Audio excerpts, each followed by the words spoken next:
are with the Omega Level Nerds. D Square. I don't know if he ever tells you to get in the chopper. Get in it now. Come kill me. I'm here. J100. Her. Yeah, she was. I can holler at her. I gotta fight Cyclops and Wolverine to get that Jean Grey. Never mind, forget all that. I'm gonna hit up. Right, exactly. Jelly Rose. But I'm very, very looking forward to a Doctor Doom that does not suck. I'm actually looking forward to more figures since I do collect them. And Volsker. Naked. You know what's funny is I was about to say, could it be that Marvel Girl looks like she's trying to get Twitch viewers? Yeah, exactly. Are gonna get real nerdy for you real nerds. Hey there, it's time for us, the Omega Level Nerds, to talk nerdy to you. Of course, we got Volsker, J100, and myself, D Square. Well, we took last week off, so we've got some catching up to do this week. Episode 3 and 4 of Falcon and the Winter Soldier has dropped. We've watched it, so let's talk about it here a little bit. First of all, episode 3 was exciting for me for a couple different reasons. They went to Madripoor, which is a huge location for mutants, and they kind of teased that a little bit. Now, this series was written as the Fox merger deal went down, so I really didn't expect there to be any sort of mutants in this actual episode, but they definitely sprinkled in some goodness. So the first thing I'll call out is they stopped the shot and showed the Princess Bar sign. So for those of you that may know, the Princess Bar is a frequent hangout of one Patch. And if you don't know who Patch is, he's basically Wolverine in a tuxedo. And as a matter of fact, the Princess Bar was even mentioned in the latest Marauders comic. So that's not even an old X-Men reference. I mean, that was something, the Princess Bar was something that we dealt with here pretty recently. So that was a pretty big, as I saw it, X-Men Easter egg. Now, they didn't really show anything outside that, so I'm really inferring a lot about what I know because of the source material, but nonetheless, that was exciting. At least not in the show. Right. Because we all know, I don't know if you guys are familiar with the little oopsie that they did on the website after the episode. What oopsie do you refer to there, Volsker? They had a little Easter egg sprinkled, like Mystique's name and a couple other mutants that they had to scrub before episode 5 dropped. Okay, all right. Raven Darkholm. I missed that one. Okay, there we go. The other X-Men Easter egg, if you will, there was literally the X-Men symbol on one of the gates. Now, there's a lot of symbols in real life that use that, so again, a lot of inference on my part. I think they're still just kind of messing with us to see if we learned our lesson from WandaVision yet. So we'll see. I mean, we was right halfway going through all that stuff. I mean, we was on the right track. Right. If Catherine Hahn wasn't Agatha Harkness, then what are they doing? I'm saying, so at least we were right on that one pretty early. Right. It's like the State Farm commercials. Oh, you almost had a mutant gene there. Yeah. Yeah. Aside from that, they talked about Latvia, so they're kind of like dancing around the Doctor Doom thing too. So, and I'm sure that at this point, I'm convinced it's all just to kind of mess with us because they know how much us nerds like to speculate and, predict our things. On the Latvia point, especially when we talk about episode 4, I don't know, man. I think that is a cue that where phase 4, I guess phase 5 is gonna go is the Secret Wars type of Doctor Doom, Fantastic Four led, type of universe. So Yeah. I get what you mean about, and even when it comes to WandaVision, I think there's a lot of things in WandaVision that were Easter eggs for when that movie comes out. So Yeah. I think we're right. I don't think they're trying to teach us a lesson. I think they're trying to world build and set up the next few phases of this franchise. I agree with you. I really think this phase at least is really about expansion and a lot less narrow sighted like the original two phases where it was like, oh, we know we're going against Thanos. That's the end game. Like this is let's build and then basically kind of see where it is. So I think it's a more of when and not if at this point. Yeah, because there's a lot of cool stuff being thrown around, Gore the God Butcher, Kang, Galactus. I mean, you're right. We really do have this plethora of, who could be next. So it'll be exciting to, see when that's revealed. So episode 4, obviously the last episode, was, it had a lot of good action. I had tears. The very first scene, I had a tear in my eye. The scene where that I think her name's Ao, the Dora Milaje person that was with Bucky. She was testing to see if the code words would turn him into the Winter Soldier, and it didn't. And you just saw the anguish that was going through him as she was going through those words. But when she said the last one, and she said, "You're free," and it didn't trip him out. You see the tear roll down his face. That was very powerful to me. I don't know. I felt for Bucky in that moment. That moment of victory. I'm finally free.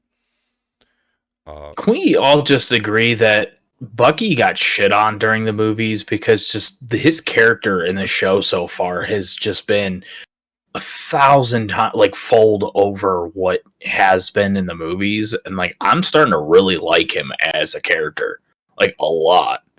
To be honest with you, personally, I always liked him because he wasn't Steve. Fuck that guy. And I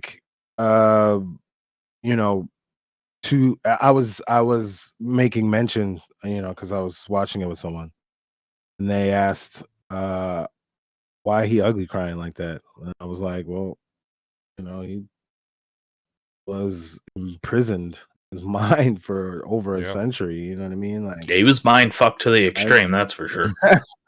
That's pretty nuts. We get mad about Thursday. This nigga, you know what I mean? Was mad about Thursday 112 years ago or whatever the fuck. So I mean, that was a pretty powerful scene. I enjoyed that for the emotional representation they were trying to present about freedom of Bucky Barnes. Yeah, absolutely. And true too, also it shows that he's not alone. Even though he lost his best friend, he has other people. And I think that also kind of ties into that emotional scene because he only thought Steve believed in him. That was it. And then you have this whole country behind you trying to make sure you're better. I think just that scene and just that whole therapy that they did was just, it was just awesome. And I love having the Wakandans and the Dora Milaje involved. It super makes sense that they'd be like, oh, Zemo's out of prison? Okay, fair game. Motherfucker killed our king. So that's you gonna try to stop me? Right. Yeah, what the fuck? Ain't got no arm, motherfucker. Yeah. Remember fucking with Kill Bill. Yeah. What the fuck? Give me your arm, bitch. Mines. Remember, even though I forgot what I was gonna say. The 5-finger I death giveth, punch. yeah, I giveth, I could taketh away. That's exactly. The Lord giveth and the Lord taketh away. Yeah, that was cool. I love how those the Dora Milaje fight, and yeah, just quickly, and then, Oh yeah, you know how they fight? They whoop your ass. That's Right. what they do. That's what they fighting technique is. What discipline is that? Whoop your ass under. That's what it is, Yeah. motherfucker. Come on with it. Whoop your But ass leading with up this to that vibranium fight, spear. though, because what was it where Sam was like, "We should do something." Bucky's like, you're looking good there, Walker." He's just watching him get his ass kicked. I hate that guy. I hate that guy. John Walker is the worst. And there was, being a military vet, and even though I never deployed, I was, literally close, like right next to it, and the repercussions and the effects of it all. I understand two things. One, where he's coming from, as far as like what he's trying to do and accomplish, not only for himself or his own psyche, but for his comrades in arms, brothers in arms, his bosses, which is the government, and then what that's supposed to do to the made up idea of what America is supposed to be. And when you the I think what is important about this, and the reason why I'm bringing it up this way, is because when you listen to the flag smashers, and you listen to what her name is, whatever, sexy redhead chick from wherever she's from, Right. but they're right. No matter, listen, this is the reason why I get like so in trouble about the things that I believe in the world, and have had to deal with the repercussions of that. I'm right. I said, I'm right. Yeah. But you don't want to do nothing about it. So okay, fine. Be John Walker then. But I don't see anything wrong with, one, this group, and two, I guess the powers that they've given themselves. The thing that I think that they're doing wrong is like working with the power broker, because overall, at the end of the day, you're just trading one corporation in for another corporation. It's because you feel that you don't have the power when you have all the power. You have the people, and you have secret soldier serum in you. Like, let go. But I don't see there's nothing wrong with their fight, because overall, at the end of the day, they're not even saying anything against the people that came back from the blip. They're just saying Even that, Sam like, said, "I agree with your fight." yeah. And the reason why he doesn't agree with their methods is because, like, they keep doing this fucking false dichotomy of like, you're hurting people. What the fuck is GRC doing, bro? It's worse than what the Flag Smashers are doing. Yeah. The Flag Smashers, when you put it all together, got like 5 bodies. What does the GRC have? Like refugees all over the world. Like, what are you talking about? You know what I mean? Yeah. So, I guess seeing where they go, and I mean, seeing how this all ends up, and I guarantee it's going to end up, the same rah-rah, Sam or Bucky get the shield and just do the same thing John Walker's doing, just nicer, which is, when you juxtapose what I'm saying to the world, that's who the people that like we restand. They want to do the same things that's happening in the world right now. They just want to be nicer about it. And it's, I think that whether they intend this or not, this is a good it's relatable, because we can see the parallels to our real life. Mm-hmm. And I'm not saying that we need to go be Every flag smashers, episode. because again, at the end of the day, I don't agree No. with the methods that they're using. But I would agree that if I had super soldier serum, I'm gonna beat your motherfucking ass. Yeah. Yeah, but what it does show, though, and this is certainly very close to, I think, what we experience a lot in a lot of aspects in our life, is you have Sam Wilson who's willing to talk. And in talking, they're getting somewhere, actually. They're coming to an understanding. But then, yeah, you've got John Walker who's like, oh, you've got this much time. And he doesn't even wait that long before he's like, okay, blah, blah, blah, blah, blah.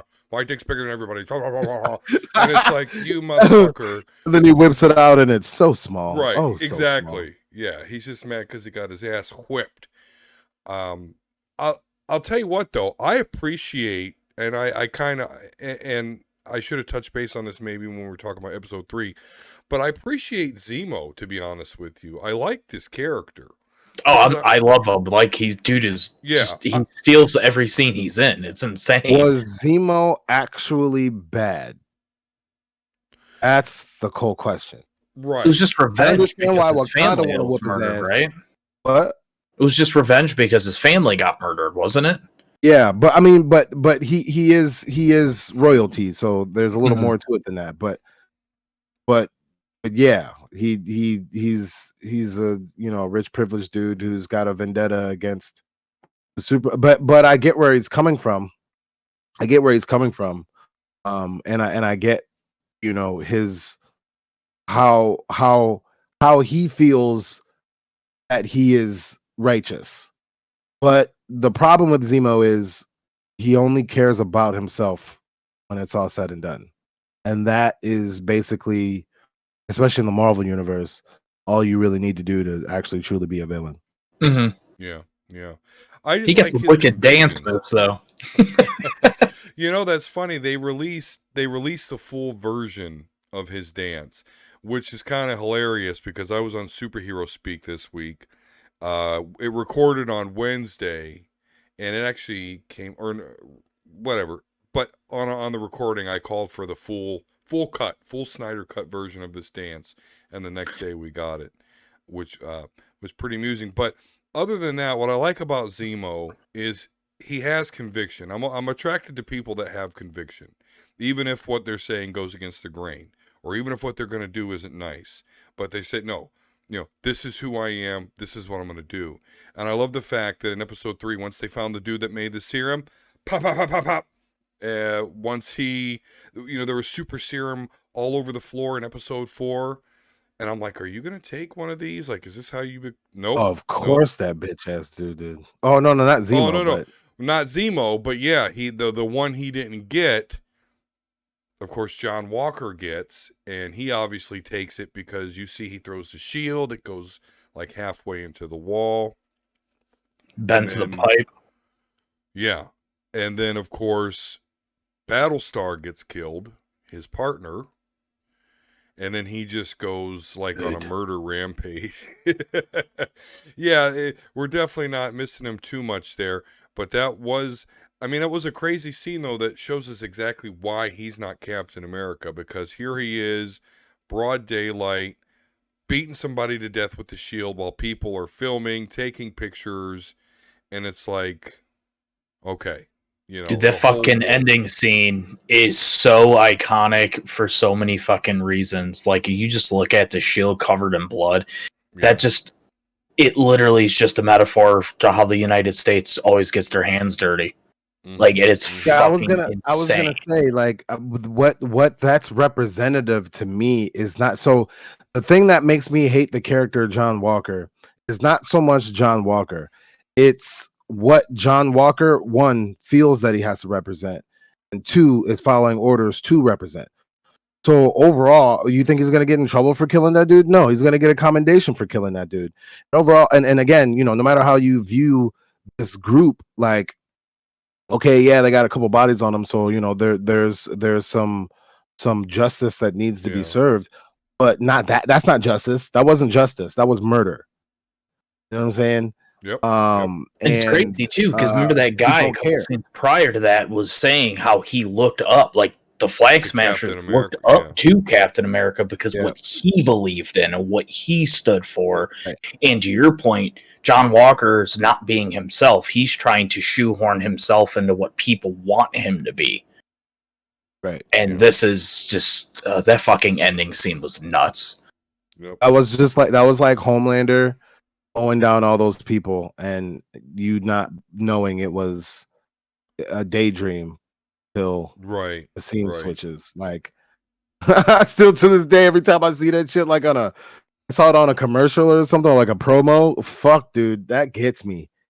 That one threw me for a loop.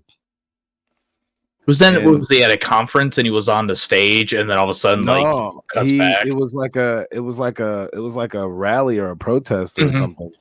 Or no, it was a rally. It was a rally. and he was supposed to show up with a congresswoman or whatever, and they were saying some shit, and he. Yeah. I mean, it was almost. I wouldn't say it was to that level because it was just one guy, but what it was supposed to represent was that sort of feeling. You know what I mean? And this is why you don't give super soldier serum to everybody. You know what I mean? And again, overall, at the end of the day, that's what her name is, Carly. Uh, the only flag smasher that really has blood on her hands is Carly. And Carly even said when they did the one explosion, we have to speak to them in the only language that they understand. And so this is the part that pisses me off when you're like, oh, but you're killing people. Okay. I fucking hate that point on whether it be in media or whether it be in real life. I'm not the one murdering people. Like for real. In mass, millions annually. I'm not the one doing that. Okay. So if a couple of the people who are doing that, or the representatives or the family or whatever, some of the people, like it's sad, but do not, you want to do a comparison? Like if you truly want to do a comparison, you're gonna look dumb. And so if that is what the quote unquote good side does in order to be the quote unquote good guys, then what do you think the bad guys got to do in order for them to quote unquote to show that they're not playing around, they're not going to take it anymore? We were supposed to tickle fight. We were supposed to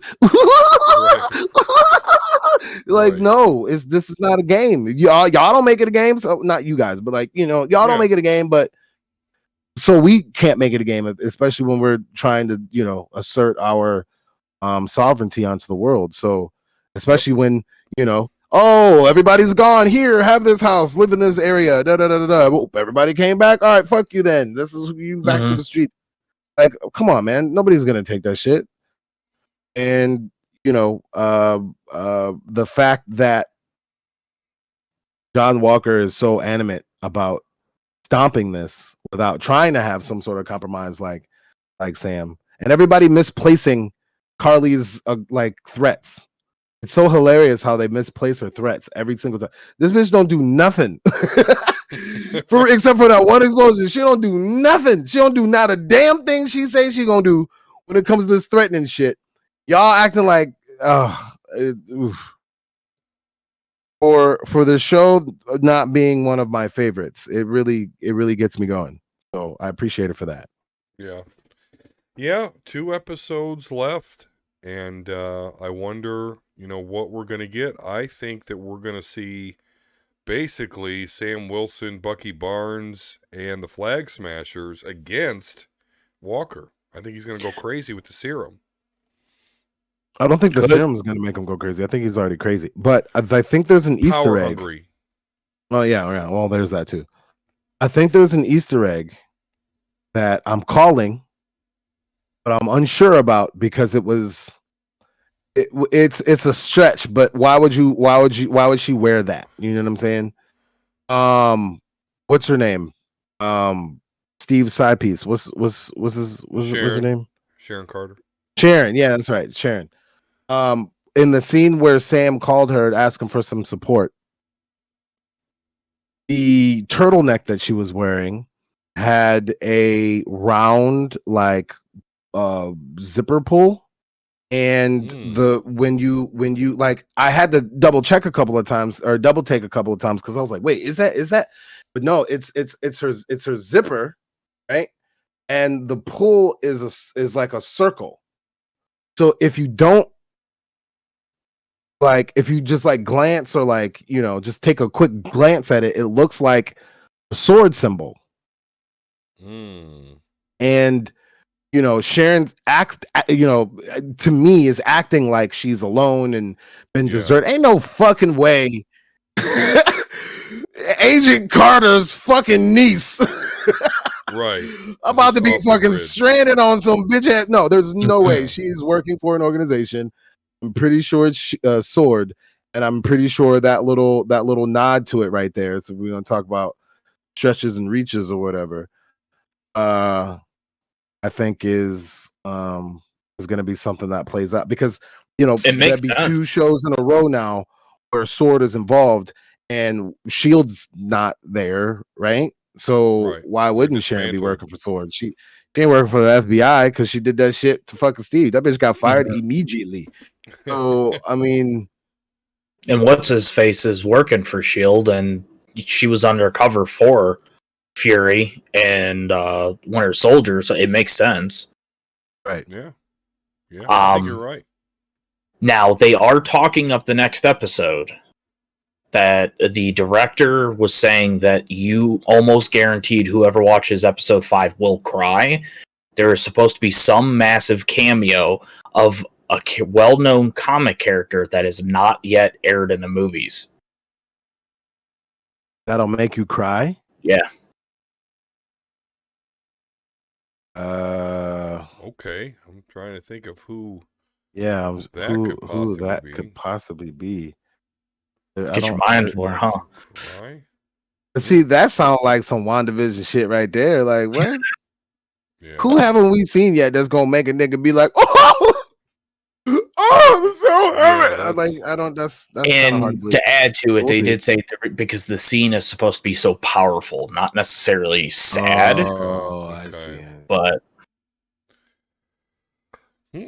Yeah, I hope it's exciting. John Walker getting shot in the face. That's kind of what that's the scene that I want to see. That's gonna make me cry. Tears of joy. Right in the Punisher. middle of For the sure. A. For sure. Well, that's we'll definitely be talking about it on next week's show. So I guess it would be considered the penultimate episode, as it's the last episode before the finale. Well, I'm definitely excited to see, how the series concludes. And I'm glad I've got the MCU and all these cool shows to be excited about. Because unfortunately, and I know I've talked about this on the show before, but the X-Men comics don't exactly have me in a place of excitement. And not sure if you remembered, but I talked about kind of there's no direction for the story. Hickman, who's supposed to be the head writer, the head of X, doesn't seem to be at all interested in what's going on whatsoever. And then lo and behold, 3 days ago, we learn, and even the local comic book shop, Eric, didn't know this until Alan talked to him about it just a couple days ago. They're doing yet another X-Men relaunch. So we're going to get a fresh new X-Men #1. Yay. That old gag. But what's even more interesting is that Jonathan Hickman will no longer be writing it. Now, ever since House of X Powers of 10 concluded, Jonathan Hickman has been the writer for the main X-Men title. And yeah, that is no longer the case. So what's going to be happening here is, of course, we have Children of the Atom, which we talked about on the last show. Of course, written by Vita Ayala. Then Cy Spurrier with Way of X #1 in April. X Corp #1 by Teenie Howard in May. Then in June, we're going to get our X Hellfire Gala, which is where we're going to learn, who's going to be the new X-Men team. And then after that, in July, we're going to get X-Men #1, written by Jerry Dugan. So he's currently writing the Marauders, which, by the way, I don't hate. I mean, it's in my pull list, and I haven't taken it out, so don't want to throw shade at him, although others have that I've listened to. Jonathan Hickman has a question mark on what he is writing, and the artist is redacted. So yeah, many speculate that's going to be a Moira X title. And then there's a classified title that's going to be written by Leah Williams. It is the name is classified, but many have already figured out it's going to be called The Druid, based off of Richter. So at this point, the X-Men comic book line has rebooted 3 times in the past 3 years. I don't know what Jordan White, who is basically, well, he is the boss for the X-Men. He's the editor for the X-Men. I don't know what he is doing. I mean, Volsker, when you started getting into this, I mean, Hickman was supposed to be Like the Almighty. It was supposed to be right, his vision. like the Kevin Feige, of the X-Men comic book universe. And what did we get out of it? Okay, House and Powers of 10 was good. Okay, cool. Again, I think it was too much of a stretch. Like, there's still, to me, how do we get to where we were? But I won't go over that again. But outside of that, I mean, what did we get, right? What actual complete storylines did we get?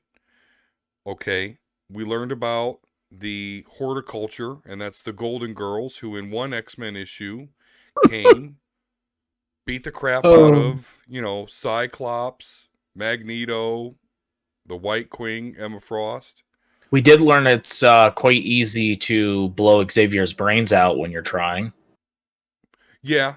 Although that was something that Beast orchestrated in X-Force, but as far as so we got introduced to these Golden Girl characters that were all good with plants. They beat the X-Men up, and okay, they come back. I don't know, 5, 6, 7 issues later. Nothing building up to this, but they come back and they help the X-Men out. Okay.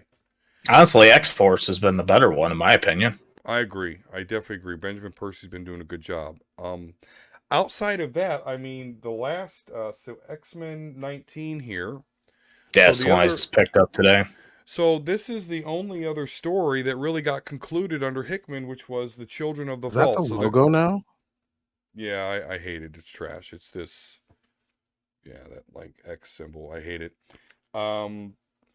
So we hear about the Children of the Vault. The Vault is this huge place, this advanced civilization, really deadly place. So what do? They send X-23, Darwin, and Sink in because they're the only ones that are going to be able to survive. Like, this place is like acid, basically. I mean, it's not actually acid, but it's like you go into this vault place and you die. Hence why they have to pick a mutant with a healing factor, a mutant that can replicate that healing factor, and a mutant that can basically adapt to survive anything. And then so that was back in like X-Men number 4 or 5 or some shit. And then now here we are, X-Men 19, and we're finally getting the conclusion. So well, don't forget we had to have our dance off and shit first before we could get over here. Oh, yeah. Yeah, exactly. But, yeah, other than the Golden Girls and then the Children of the Vault, like, Hickman, people kept telling us, Hickman's long form, it's gonna come around full circle. He hasn't done anything. He's just done these, peppered in these little bits. And okay, it'd be okay if they actually came to some sort of crescendo, but they're not, and he's not even going to be on the main book anymore. Yeah, it's pretty ridiculous. I mean, maybe that's why they want to reboot, because the shit is trash and they know it. Yeah, to answer your question, Jay, with the dance-off was my joke to the, the swords event, where they were supposed to get all the swords to battle to the death, and there was only like 2 fights. There was dance-offs. Some were just getting married. Some were doing arm wrestling. Like it wasn't even a tournament. Yeah. It was stupid. So inconsequential. I mean, so. And you're right, Jay. It could be. In fact, I've even heard it mentioned, and this doesn't make much sense to me. But so Hickman's whole idea of Moira McTaggart dying and reincarnating and rebooting the universe, it was called out a couple years ago that there was actually a book that was very similar to that. Okay, reincarnation is a trope. I get it. Like a novel? Right, yeah. Where this lady or something had like 15 lives. But like all fiction, all fiction recycles fiction. I don't care about that. Yeah, exactly. But some have speculated that because the similarities have been called out, that they have kind of decided to abort. So, I don't know. I mean, I'm gonna stick around, He but still wouldn't be on though. Like he's writing something, so they wouldn't keep him on if they were going to just reboot everything. They're no. like, what's this town called? What's this town called? Uh, Jeria. All right, cool. He called it Jeria. There you go. Right. Pay Yeah. him. Give him $17. There you go, Hickman. You get $17 and a voucher at the snack machine. Fuck out my office. Right. Yeah, so it looks like he's going to be able to continue his story, but, you know, I've heard that it's going to be more X. I've heard that he could actually be bringing Uncanny X-Men back, which I'll give it my vote. That's cool. Like maybe you have him go back and fill in that time period that you question. I don't know, something. I mean, but it would be cool to be back, you know, because I'm a 90s kid, and back then we had X-Men and the Uncanny X-Men, which was the X-Men Blue team and the X-Men Gold team. So if we got back to a place where it was X-Men and Uncanny X-Men, I'd be cool with that. But just real disappointed that, you know, this supposedly genius world builder of a writer just didn't give us nothing. I'll just be honest with you. I mean, the Powers of X, Powers of 10, House of X, all that was very cool, but the whole Dawn of X, it was botched, and here we go again. You know, X-Men are back with Disney, so there's no reason to shit on them in the comics, and I just don't know what Jordan Howard's doing. I don't think you're a good boss, buddy. Or Jordan White. I'm sorry. I don't know. You need to get the shit together. I mean, you just need to. Do you think maybe this has anything to do with Feige overseeing everything now? Because remember, this was already in place when Feige got promoted to oversee everything. It's possible. I mean, it maybe. You know, I just want to get back to a place where we can have a cohesive story to read about, and we haven't had that. That's what you got the movies for. I mean, yeah, that's really what it seems like they're doing. They're just like throwing shit at the wall in comics, seeing what sticks, and then saying, okay, we'll put that one on the back burner for a movie later. I don't even think I'm calling for a good story. I'm just thinking, can you give me something I can follow? Like, can we get back with Orcus? Something? I mean, remember when Colossus's brother stole the Cerebro sword? That was like 6 months ago at this point. Like, and remember the whole hook was that, or the whole hook of that is if they learn how to access the information that is now in that sword, because it was one of Xavier's Cerebro helmets made into a sword, like, they're fucked. He'll have all the information he wants about the mutants. But again, we haven't even touched any point of that story, I guess. Yeah, it's pretty bad. So, I mean, I'm an advocate for comics, guys, but I'll be honest with you. It can be tough sometimes. It can be tough. I'm telling you, as much as, you know, we joke and poke fun at like DC's Marvels, but in terms of their comics, I was talking to you about this before the show. Like when you do trade backs and stuff, you get chronological order, you get the story.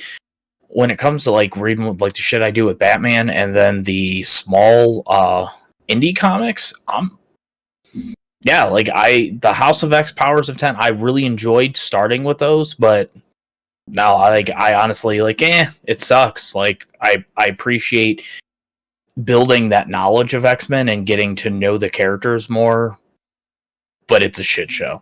Yep. No, I agree. And if you would have told me back when, because at the same time that House of X and Powers of 10 came out, Donny Cates started writing the Absolute Carnage stuff, which I was very critical of because it was a story arc that basically set up another story arc. So we went to that midnight opening. Right. Yeah, exactly. But he's continued to write Venom along with Thor, which has been awesome. But here we are, Donny Cates, you know, now that's a graceful end to something because, of course, as much as I was like annoyed by the Absolute Carnage stuff, his King of Black stuff actually seems to be pretty cool. You want to talk about long game? That was the fucking long game. That literally took almost 2 years. But we got a cohesive storyline and it paid off, right? Mm-hmm. I mean, spoiler alerts, guys, but the end to King in Black, where the god of symbiotes comes to Earth and is basically going to take it over. Null, for those who haven't heard us bitch about him. Right. No, the King in Black. Well, I did not follow that story. So, Al, you followed the story, but let me just tell you how it concludes, because I want to get your impression of how it concluded. So, Venom's the hero here in this King of Black. And so... he kind of was, too, in Absolute Carnage. Like, he's trying to atone for his sins because of his son, Dylan. Right. Who has a piece of the Null, the symbiote god, in him. Because he was born from a father that had a symbiote at that time. Right, exactly. So this whole comic concludes with Venom beating the brakes off of Null. The shit he pulled? Yeah.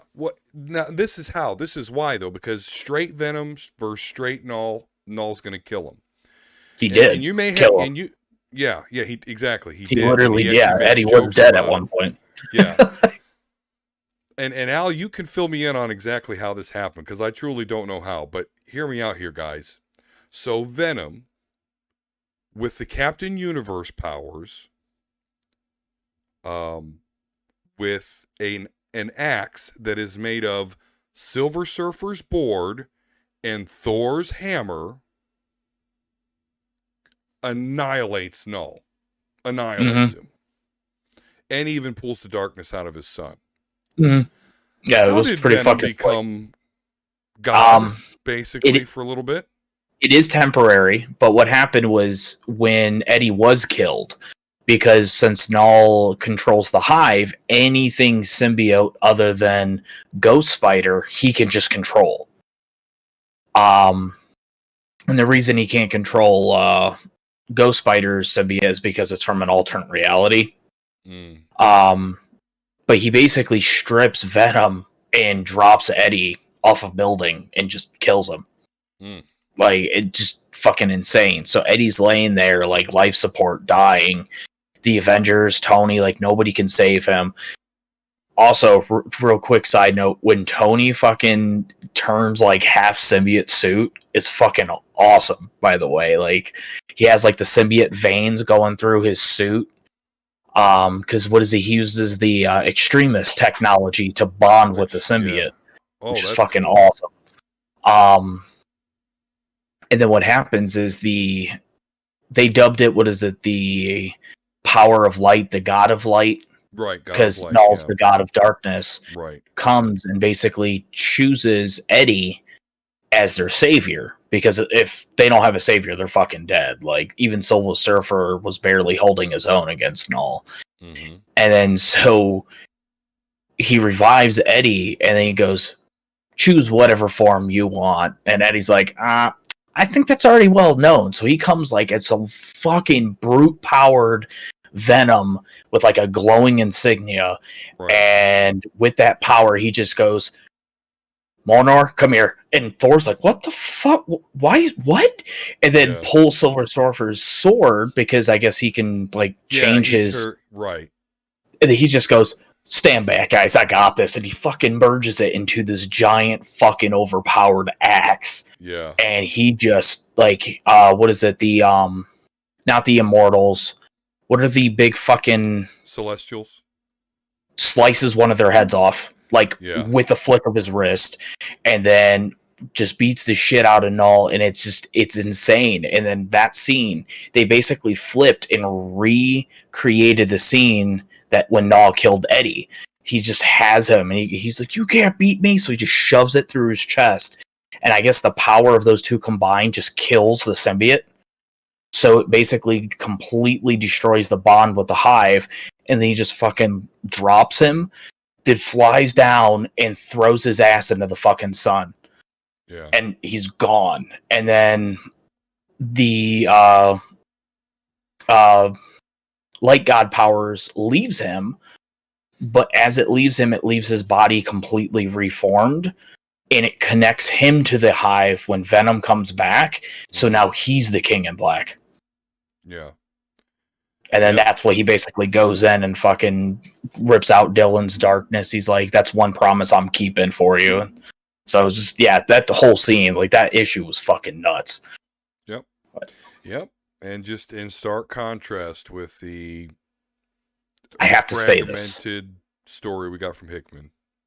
As much shit as, and I'm right there, you know how much shit I gave Absolute Carnage because there was no fucking end. Reading that, going through the Venom, reading this, I am absolutely excited for the rumors that Cates is taking over Spider-Man run this summer. That I think is going to be fucking awesome with what he's done. I haven't read the Thor. You said it's been absolutely great. Like, I want to see what else this dude can do. Oh yeah, no, I've begged him to take over the X-Men on Twitter. I've had to eat a lot of crow here in the past couple of weeks. First about the Snyder Cut, and now about my criticisms of Donny Cates, which I ate crow about that a lot. I've recognized that I started with the wrong story there. But the stuff he's doing is just awesome. He's definitely, writer of the year candidate if that is a sort of thing. But yeah. So Venom with a major story arc and power upgrade, which he is one of my favorite non-X-Men characters because I am actually not a Spider-Man fan. That's why I like Venom, because I like it. Like, oh, his stupid spider sense don't work with Venom. That's cool. And he wears black, which is always looks cool. So, all right, cool. Well, there you go. Crazy stuff. So I wanted to hear, like I said, I knew what went down because I heard how crazy it was, and I wanted to see what happened. I like how cool Venom looks because since he's Captain Universe, all the black parts of his suits now have like stars in them, which was cool. So there you go. Total fucking ponage. Yeah, definitely. That was cool. All right, well, we've got some good Omega level nerd news here for you to go through before we end the show. So without further ado, let's talk about the Loki trailer. Did you guys check that out? Wow. I actually missed that. I completely forgot about that. Oh, I've seen okay. bits and pieces of the second one. I got to go back and watch it. I heard it really kind of opens up a bit more what to expect, which is also getting a lot more people excited compared to the first trailer, which is like, oh, it's Loki doing Loki shit. This actually has like potentially humongous impact on the MCU depending on how it goes. Oh yeah, because we don't exactly know why yet. I'm sure it'll be explained to us, but when Loki took the Tesseract, he created like all these other timelines by doing that. And what's interesting is obviously the real Loki, quote unquote, is dead. So the Loki that exists because he took the Tesseract, he's been labeled as basically what do they label? Because it's on the back of his shirt. That makes sense actually, because going back to Endgame. Variant. Yeah. So he's variant Loki, which is and they introduced the Time Variance Authority, who's making him help them to fix the timelines that he created. Wow. Please, we have to get a wow. We have to get a wow in this show. Come on. You know he will. So yeah, definitely interesting concept there. Kind of Time Cop meets the MCU. Loki, the variant Loki, has to help fix these timelines. So yeah, there's a lot of potential here to just see a lot of wacky comic book cool stuff. It makes sense though, because like I was mentioning in Endgame, I mean, would she technically be the Sorcerer Supreme at that point? Because Doctor Strange wasn't a sorcerer yet. One, right. Remember, she said if you pluck it out of one timeline, it automatically starts creating a different flow and causing shit. So that makes absolute sense. Yep. Yeah, it does. It does go right along with that. Interesting. And doesn't it suck that you fucked up the real timeline? Yeah. Steve Rogers helped do that too. Yeah. Fucking Steve Rogers. And then when Steve went back and started doing shit, there's also rumors that maybe he didn't do it in the right order and shit. Like there could be so much chaotic. Oh man, I bet you we get. Honestly, I want to see Chris Evans come back someday, and I want to see him do Hydra Cap. Can you imagine Chris Evans as Hydra Cap? Like, how That'd be messed up that would interesting. be? Yeah. Hey, I mean, for all we know, it could potentially happen in Multitude of Madness or Multiverse of Madness. Multitude. Yeah. Outside of that, Captain Marvel 2 has begun filming.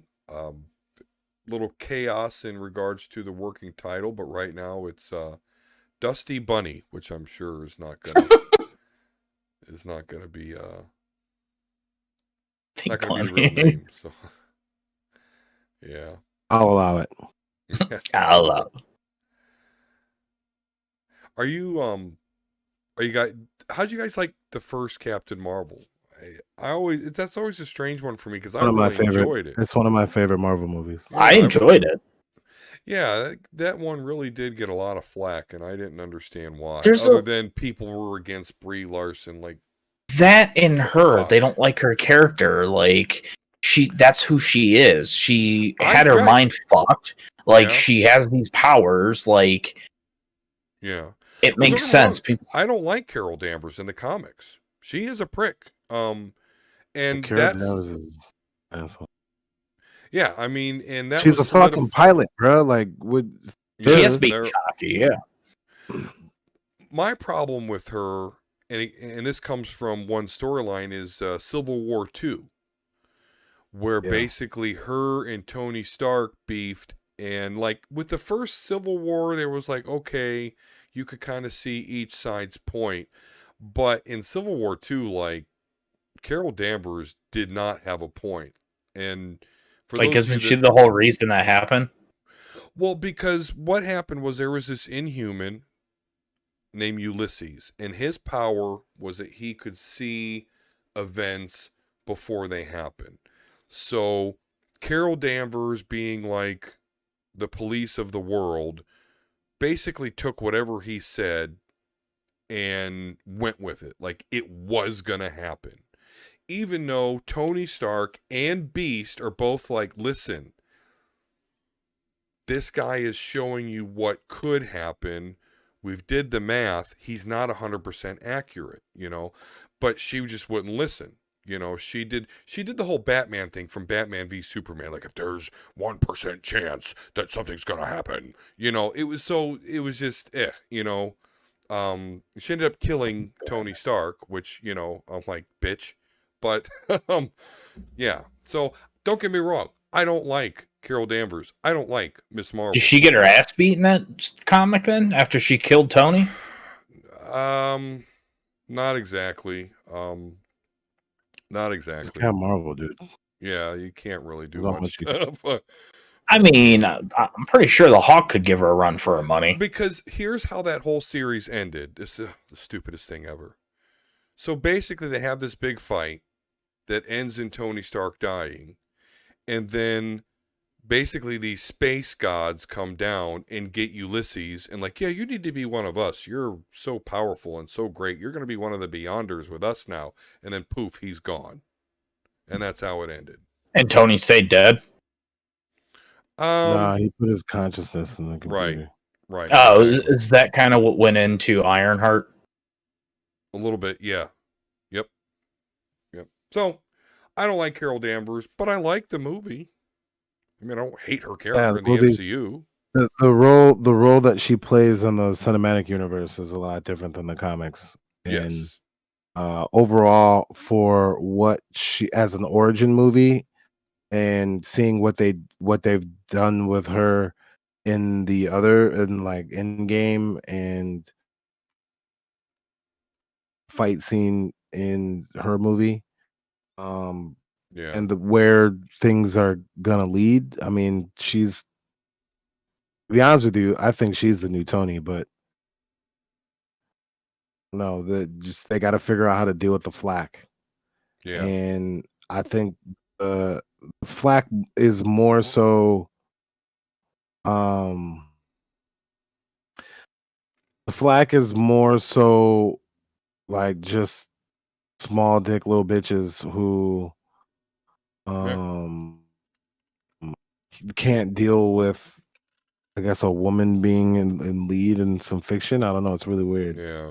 But I think that they should just make it make sense. And, if it's not going to be Thor, well, it couldn't really be Thor, but if it's not going to be Thor, and it's not going to be, I mean, who else could really be? Who could be the You're Tony? so It's not going to be right. Peter. You're I mean, so, if she was alive, Black Widow, because she kind of was Right, that in she was. Endgame. But So, they really so do who trip. literally can be Tony? Like, there's nobody. Well, Ant-Man? No. Yeah. So, I mean, we just gotta stop being bitches and watch the movie. Yeah, no, but you're so right though. Like even with when the mighty Thor was a woman, it was Jane Foster. It's like people are like, "Oh my God, you can't have a female Thor," and it's like, and I get it. It's a bunch of Can't people. you? Well, you can. In fact, one of my favorite stories ever, although it's not in main Marvel continuity. It's not Marvel 616, but Earth X was an awesome storyline drawn by I can't remember his name now, but nonetheless, it was the same person that did Kingdom Come. Same style. But in that series, Loki tricked Odin into thinking that Thor needed to be humbled more. Alex Ross, that's the artist. And so Odin turned Thor female. And so in the whole storyline of Earth X, Thor's female. No one ever complained about it. I read it. It was great. there's a whole fucking series where he's a frog. Right. For God's sake. Exactly. Yeah. You don't, where's the protest about that? So yeah, you're right, Jay. People just, I don't know. They bitch to bitch. You throw And I think female this in movie's there. going to be fucking awesome with a female Thor. Yeah. Oh yeah. Yeah. Yeah. Especially remember how stacked Natalie Portman is. That's awesome. Yeah, she's getting.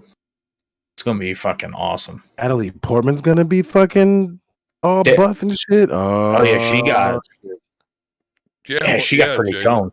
Yeah, she got Oh swole. shit! She got swole. I might have to get kicked out of the movie theater. Sir, what are you doing, sir? Put that away, sir. The force is strong with me. Listen, Padme over here looking swole, son. I gotta. Yeah, swole Padme. That's right. What did you think about this, Volsker? So, as a part of an April Fool's joke, Bruce Campbell once again teased his involvement in the upcoming Doctor Strange sequel.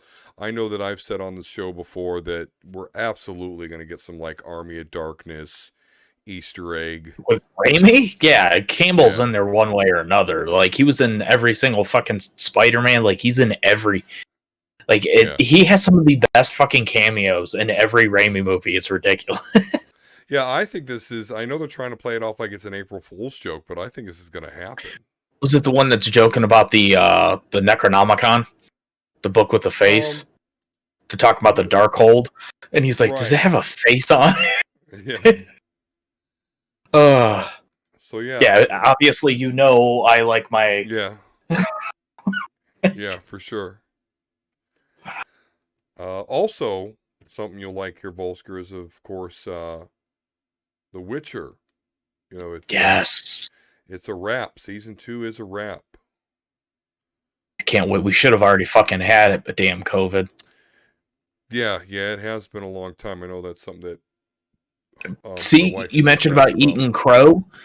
I ate hardcore crow when it came to that because I did not like Superman, so I didn't think I would like Cavill.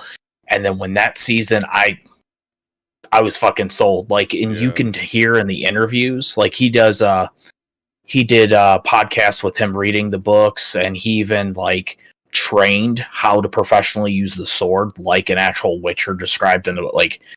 The dude is so fucking passionate about that role. Yeah. Like, it's awesome. Yeah, he definitely gets into it. Trailer I watched recently, Yasuke, or Yasuke. I don't know if I'm saying correctly, but I was impressed. That looks really cool. Did you guys check? Have you guys seen that trailer? Not sure what that is. It's basically there's a black samurai in feudal Japan. Oh yeah, I know. and, Yes. and he's I didn't know there was a prophesized. trailer. He's prophesized to, like, you know, kill the evil guys. But yeah, the tale is set in a war-torn feudal Japan filled with mechs and magic. Okay, you got my attention. Right. The greatest Hey. Ronin ever known, Yasuke, struggles to maintain a peaceful existence after a past life of violence, but when a local village becomes the center of social upheaval between warring daimyo, Yasuke must take up his sword and transport a mysterious child who is target of dark forces and bloodthirsty warlords. And I have to point this out. It is Netflix anime, but, and I know Jay usually says this, Jay's not a fan of the Netflix putting anime when it's actually American studios. It's actually being animated by the Attack on Titan animation studio in Japan. So this is going to be I mean, interesting. it's Japanese, so there ain't no way to. If you Americanize Japanese shit, we gonna have to fight. Right. Hopefully it's good as Afro Samurai, because I don't care what anybody says. That shit was awesome. Yeah, I've seen a little bit of that. That is cool. I need to. I mean, I think the idea of the story is interesting.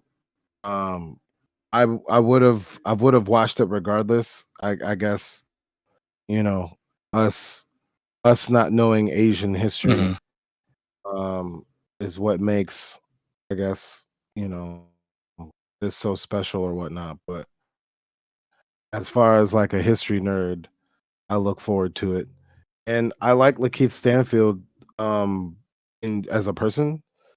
His acting, but it's voice acting, so Yeah. I think it'll work if he does it right. So That tends to happen. You can't make a living doing regular acting. You do voice acting instead. I mean, listen, I just want to straight up do voice acting. This motherfuckers are gonna make me cut my hair, and I ain't doing that shit. But I definitely want to get into that. So I really like to support, who I consider my future colleagues, and for something like that, like there's some, and I'm gonna get into a lot of the anime because, again, I have one who's very interested in that and watching things she's never seen before. So there's just a lot of shows and a lot of work that needs to be done, especially going back and watching like old Dragon Balls and blah blah blah blah. So this is something to add to the list, I believe. I'm glad that Netflix ain't calling some American shit anime, but this is a Japanese story. So I look forward to it. It's just crazy, guys. Just go back 20, 25 years. Like, fucking get made fun of, and now it's so widely popular. Like, you get looked at weird if you say you don't watch anime now. Like, who would have fucking thought? Well, yeah, I agree with you. I'll have to talk to you about my theory that I'm living in a simulation that is specifically tailored to my dreams and desires, because literally everything that I liked as a kid is just Right? I'm 40 fucking years old and I'm still rocking with it. All right, well, we watched the Snyder Cut, and aside from the Joker scene, we were all pretty much in agreement that it was pretty good. We'd like to actually see more of that particular storyline. Did you guys watch the third cut? The third, no, I'm good. I've watched 12 The gray hours. one? They actually redid the Joker scene, and it's in there in its entirety. I haven't watched it yet, but and he's actually, that's the one where he's like Jesus with a instead of him sitting Watch there with it like the. again. But this Yeah, time no, it's black and white. yeah, I'm good. I'm So good. Yeah, I don't know what the attractiveness to that is. But I mean, again, I guess they got to get what they can out of it because Warner Brothers is not trying to revive the Snyderverse. However, they did cancel 2 movies, The New Gods and The Trench, which I thought The Trench was a dumb idea anyway. But, they are trying to keep things pretty much interconnected, like Aquaman 2, Black Adam, Shazam. The only outlier is that they've already said the Matt Reeves Batman, that's going to be an Earth 2 character. So, I mean, there's still no committal to including the Snyderverse, but They need to just come out and say Walking Phoenix's Jokers are 2 as well, because that would just make sense, that overall tone. yeah, that is weird that they haven't, but I don't know. What if they made him the They don't know main what the fuck Joker? they're doing. Well, I would be okay with that. I would have no fucking problem, but they don't know their fucking head from their ass anymore, so I have no hopes. I'll just sit with the comics. Yeah. What about this? So there's going to be a new Transformers movie. It's in the works. Director Angel Manuel Soto and writer Marco Ramirez, they've been hired to work the film. But it is separate from the Michael Bay movies. And it's separate from Bumblebee. Yeah. And I don't like that, because Bumblebee was the perfect fucking reboot. But it did tie in, though. I guess that was my biggest problem. Loosely, though. See it. It wasn't the end of that movie it tied in. It was a whole different movie. It was loosely tied in. Right. Wasn't that one like about a battle of Cybertron? The beginning of it was. It showed the Battle of Cybertron, but at the end of the movie is Optimus Prime basically telling Bumblebee, scout out Earth and protect the human. Like it was meant to kind of connect to be a prequel. To the beginning to be a prequel. But you're right, there definitely is wiggle room there to get it out. But I agree. Dude, the G1 look of them at the beginning of that movie was fucking awesome. Absolutely. Maybe this will be a Beast Wars movie, because they are celebrating 25 years this year. I mean, there's that part too, but like the thing that really makes Transformers not make sense is they don't ever show the war for real. So yeah, I don't understand. Like these motherfuckers piss me off. Netflix is doing that right now. I mean, that's what I'm saying, and that shit is interesting. If I had the ability to do some of this, and I mean, it's just the way that I tell stories anyway. But like My Hero is pissing me off because I'm watching that again because we're going through that. And My Hero is pissing me off because it's like I don't give a fuck about Midoriya. I want to see what All Might did when he fucked niggas up. And then, I mean, when they show like even where the teachers are now, like I want to see. I'd rather see that than Midoriya. I don't care about no Bakugo. It's like that guy. And he's cool, but like you know what I mean. Like I don't care. Yeah. Like show it to me. If you're gonna show it to me, then Midoriya would make a lot more sense because we would have a real emotional connection to All Might for real. And same thing when it comes to Transformers. Like I'm playing whatever game this is, the cell shady one. Oh, Devastation. Yeah, that one's pretty dope. And it is. Yeah, it's so cool. And there's nothing like it representationally media wise, which makes no sense. It's just such a disservice to the story. So I mean, hopefully it's you can make a series of movies. You just fuck them up all the time because you got to do product placement. No, what's gonna sell the most tickets? What's gonna sell the most tickets? A story, and then like 20 movies connected to it. You dumbass. Yeah, that really is funny how like movie studios don't get how like you can really profit, and we know that's what you care about, from a loyal engaged fan base, Mhm. because not only are you going to get your box office money, but if you create this lush world, Toys. toys, clothes, spin-off books, comics, I mean, Like the MCU and prior like Batman movies, like that's a key example. Like you make and yeah. I mean that's why like as horrible of a movie it really is. I mean it's entertaining, but it's god awful. The fucking GI Joe movie. Like people want to see this shit, and Yeah. but like that's even why like the after Transformers 3 they started losing money after that shit at 4 or 5 like I won't even watch the most recent one. I refuse. Is it the last What's the most night? recent one? The one where The one the where fucking Unicron is the Earth. Oh, What? yeah. Yeah. That's that's the whole big thing now in the Star Wars Transformers universe, is that Earth is Unicron, which is stupid. how did I miss that movie?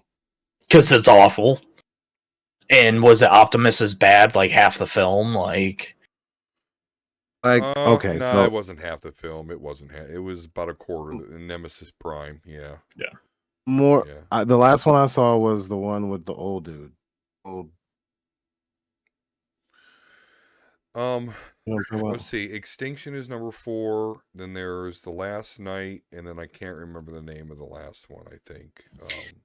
the old dude, that would be 2 because that's the old jet where they revive Optimus Prime. Starfire. Yeah, Starfire. No, it was. It was. Did you It see the was one like, with Mark Wahlberg? yeah, that's what I'm talking Then you about. saw the one before this one because he's in the last 2. Oh, it's Where terrible. Bring Shia back. Galvatron is human made. What the Yeah. fuck is that shit? I don't Cade know what you're talking about. Yeager. Bring Shia LaBeouf back and Megan Fox. oh no, but it's not the chicks. The chicks, that's just They need to stop making them about the humans. That's not what Transformers are about. That's right. literally going to what you guys were talking about with like Godzilla and Kong. It's not about the fucking humans. It's about the fucking beast and the machines. Like Yeah. make Yep. that. Yeah, I don't know why. Ah, I know, it's like, because I'm going to be honest with you. These movies now, and even the MCU, all these are glorified video games. That's mhm. all they've done. And I think that Hollywood and the establishment kind of resent that. But anyway, that's a whole nother discussion. Speaking of video games and movies, uh, Borderlands movie casts Atlas, and the plot has been revealed. Edgar Ramirez will play the head of the evil Atlas Corporation. And this is from GameSpot.com. Oh, Atlas is the corporation. Yep, there is more I news already about know. the Borderlands movie today, as Edgar Ramirez has been cast in the role of the nefarious Atlas Corporation's founder. Ramirez is known for his roles in Zero Dark 30, Gold, and Point Break, so he's well versed in action. He joins a cast that includes a number of other huge names, including Cate Blanchett, Jamie Lee Curtis, Kevin Hart, and Jack Black.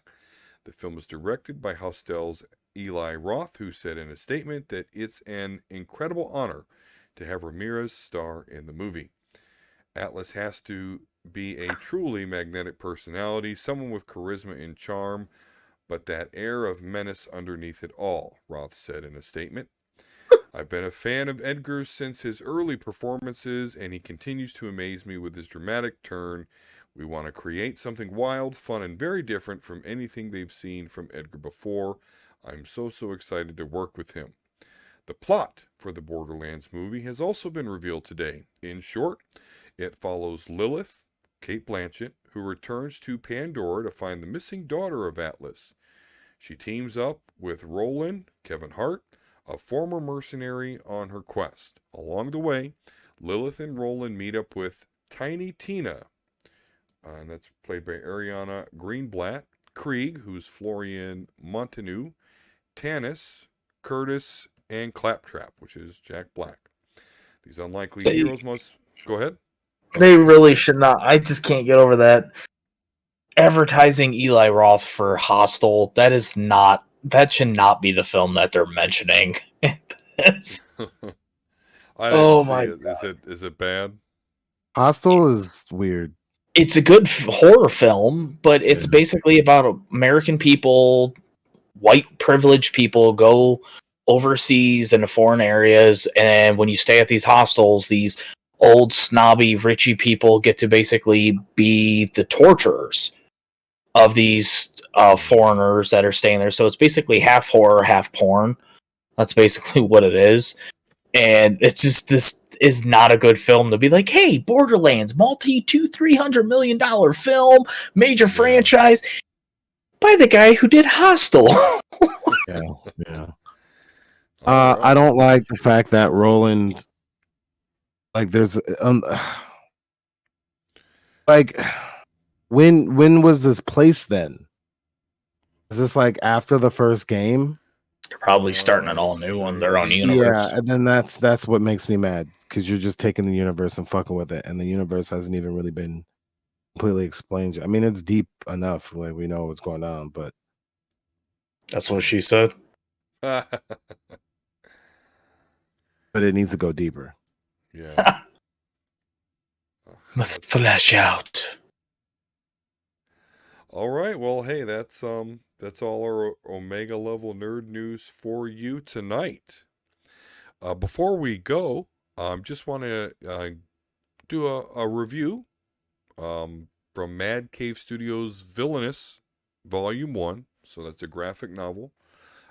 I've reviewed Villainous, the first issue, before, and found it very analogous to The Boys. I will say that after reading the whole entire story arc, though, it actually does very much differentiate itself and actually does some things a little better. So that comes out the 21st of this month, guys. I will have a review up on superheroespeak.com. So if you want to read the full review, make sure and check out that website. But I definitely will say it was an improvement over the first issue.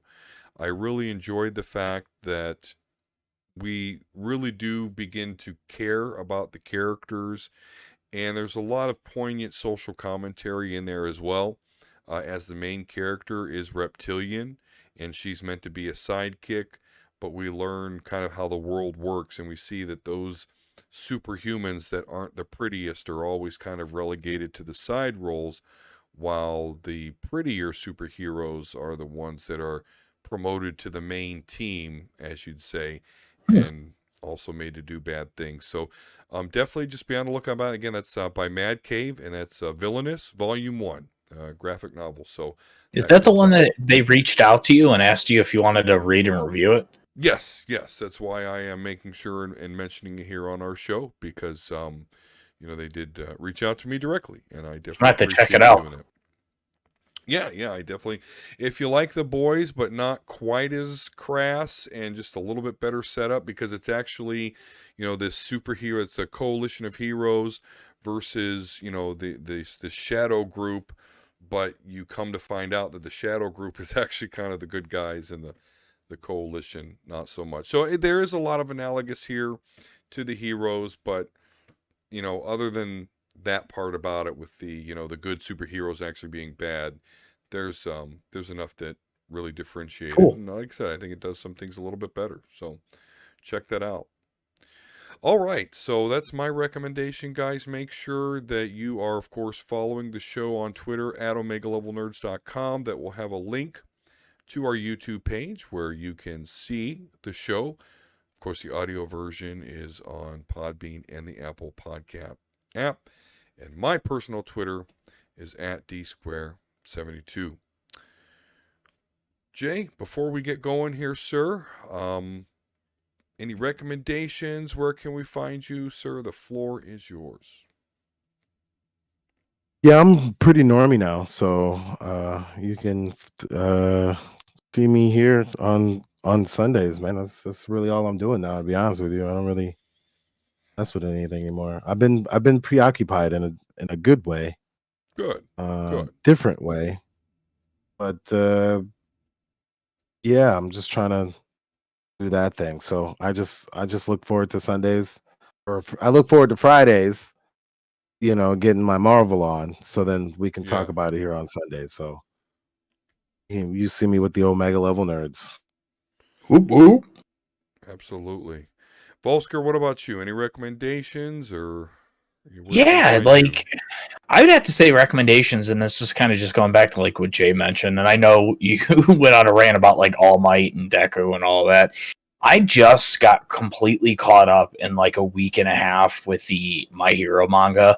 Holy shit. Like, I am so pissed that I did not read this prior because this is awesome. And if you liked Manga D, I would recommend this wholeheartedly because it is very X-Men-esque, just done in more of a Japanese culture. But where they got in the most recent chapter from 2 weeks ago, this shit's going to get dark and insane quick. So absolutely recommend checking that out. Well, I tell you, I'm starting to appreciate the Japanese culture a lot more, particularly when it comes to manga, because although I'm not a big manga guy, I certainly have complaints about it. They at least take their shit seriously. Mhm. And they at least say like, okay, we're going to, this going to be a whole storyline that we're going to finish and not just willy-nilly just throwing stuff at you. So, Oh, they do that sometimes, but okay. To be fair, usually it's when somebody gets like sick or if they pass away, they won't continue it to not taint their vision. Because that actually just happened recently, actually, with I'm not even going to try and won't butcher his name, but the My Hero creator, the new chapter was supposed to come out a couple days ago, but they canceled the chapter and postponed it because he got extremely ill, and they were just like, due to very bad health situation right now, it's postponed for a few weeks. So that's usually when you'll see them cancel or like move off of stuff. Interesting. But they own their shit. That's, like, very few companies do that. Like Image, Robert Kirkman with Walking Dead, like, they own their stuff, so they control it. They have to give the say so. So I think that's a real big thing, is because if they have a story they want to finish, nobody ain't stopping them worth of shit. That's their story, and they're going to do what the fuck they want. Yeah. Cool. All right. Well, anything going on your YouTube? Anything like that? I mean, not really. I've been getting some steam with some questions, people just commenting on some of my older videos, but I haven't really posted a whole lot of stuff. More, if anything, check me out on Twitter. I'm usually sharing and writing dumb shit, and that's at Volsker. Outside of that, just primarily just with you guys getting hot and nerdy. Awesome sauce. Yes, please join us every week, whether it be on our YouTube or again the audio version on the Apple Podcast app or Podbean. Well, listen, thank you so very much for those of you that have joined us this week, listening to the show, watching the show. I sincerely appreciate your support. Please, tell your friends about us. You got any nerdy friends that want to hear some Omega level nerds talk nerdy to you? Let them know. Let them know about us. Have them go over to our Twitter and follow us, please and thank you. Until next time, ladies and gentlemen, peace and love, and we'll talk to you again soon.